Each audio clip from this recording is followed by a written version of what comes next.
The Great Pyramid of Giza. For thousands of years, it's just been this mystery.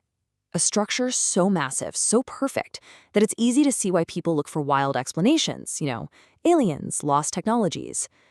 But what if the real story is actually way more impressive? What if this isn't a story about something otherworldly, but a story about us, about human ingenuity, about organization, and about ambition on a scale that the world had never seen before? We're going to peel back the layers on one of history's greatest engineering projects, and you'll see how modern science is finally revealing the secrets that were hiding in plain sight the whole time. So just to try and wrap our heads around the sheer scale of this thing, let's start with the most basic component. The pyramid is made from an estimated 2.3 million individual stone blocks. Every single one of them was quarried, shaped, and moved by human hands. And when you add all of those blocks together, the total weight is it's staggering. 6 million tons. Okay, to put that in perspective for you, that's like stacking up 12, yes, 12 Burj Khalifas, the tallest building on the planet today. And they did this 4,500 years ago. It's just incredible. But, it's not just the brute force size that is absolutely mind-blowing. It's the precision. The base of the pyramid is an almost perfect square, and its sides are aligned to true north, south, east, and west, with an accuracy of better than 1/15th of a single degree. I mean, that's a level of accuracy that would make modern surveyors sweat, even with all their lasers and GPS. So yeah, that's the big question, right? How on earth could they do this? Let's just forget the crazy theories for a minute. The real answer, the one the evidence points to, is a combination of brilliant, super practical techniques and a level of project management that was literally millennia ahead of its time. So let's dig into the evidence. All right, so before you can even think about stacking stones, you have two huge problems to solve. First, you've got to create a perfectly flat base on a 13-acre patch of rocky ground. And second, you have to align that base almost perfectly with the cardinal directions. Their solutions to both were pure genius. And the way they leveled that massive foundation, it's just beautiful in its simplicity. The leading theory is that engineers dug a whole grid of trenches across the site, filled them up with water, and bam, water always finds its own level. They had a perfectly flat surface to use as a guide. All they had to do was chip away the rock until it was level with the waterline, and the result? The southeast corner is only about half an inch higher than the northwest. Over 13 acres? That's just wild. Okay, so the base is level. Now, how do you get that near-perfect alignment without a compass? Well, it sounds crazy, but one of the best theories is they just used a stick and the sun. On the day of the fall equinox, if you put a vertical rod in the ground, they call it a gnomon, and you mark the tip of its shadow all through the day, those marks will trace a perfectly straight east-west line. Simple, right? But devastatingly effective. It gives you a perfect baseline to orient the entire structure. All right, so the blueprint is set. Now for the real headache, logistics. We're talking about an unimaginable mountain-moving supply chain.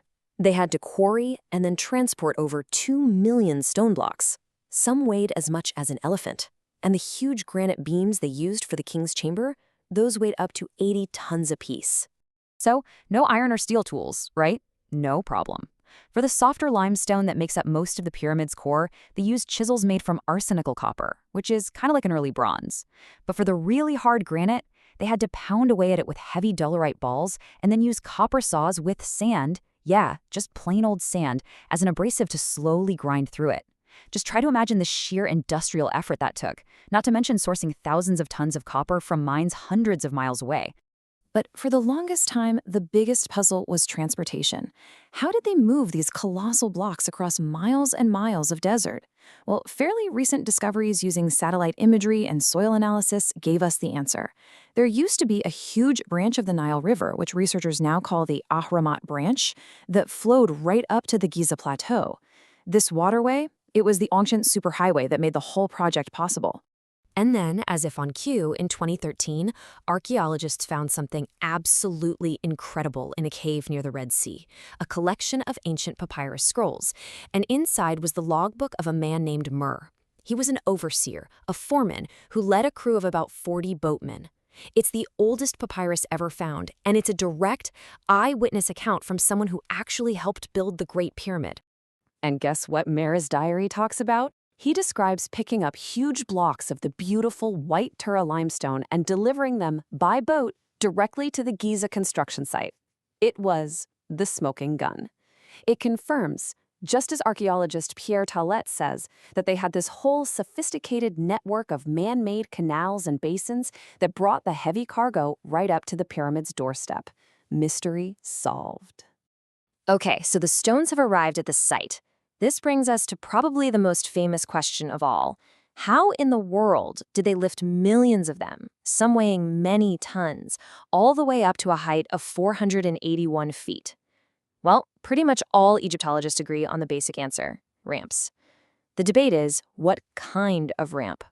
For a long time, people figured it must have been one massive, straight ramp going up the outside. But the problem with that is, the ramp would have to be over a mile long and would have used almost as much material as the pyramid itself, and we found zero evidence for a structure that huge.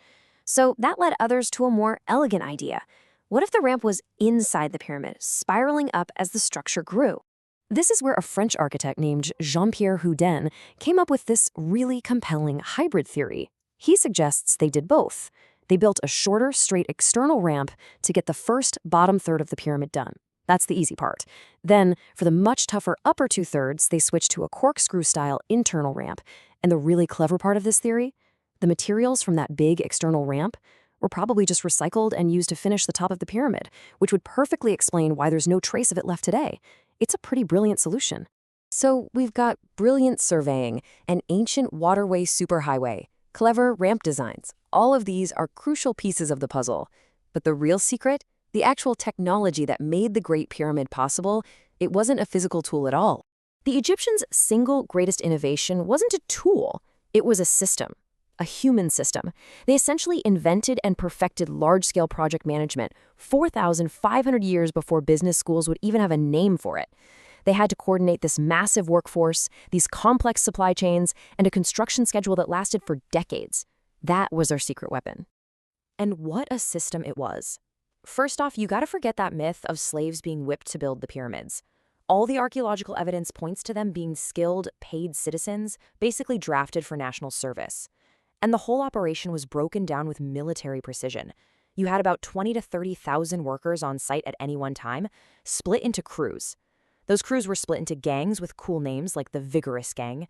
The gangs were split into smaller groups called files, and those were split into teams of about 20 men, each with its own leader and a very specific job to do. And these weren't miserable people being forced into labor. We actually have a quote from an ancient foreman, and it paints this amazing picture. He said, "The workers toiled without a single man getting exhausted, and at last came home in good spirits, sated with bread, drunk with beer, as if it were a beautiful festival of a god. They were well fed, they were housed, and they were motivated. They saw their work as a sacred duty, a national project that gave them a real sense of purpose."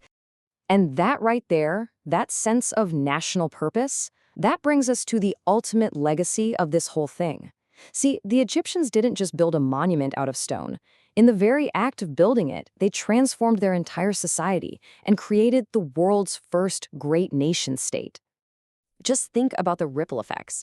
To pull this off, you have to create a massive national bureaucracy that can collect taxes, organize labor, and manage resources from all over the country.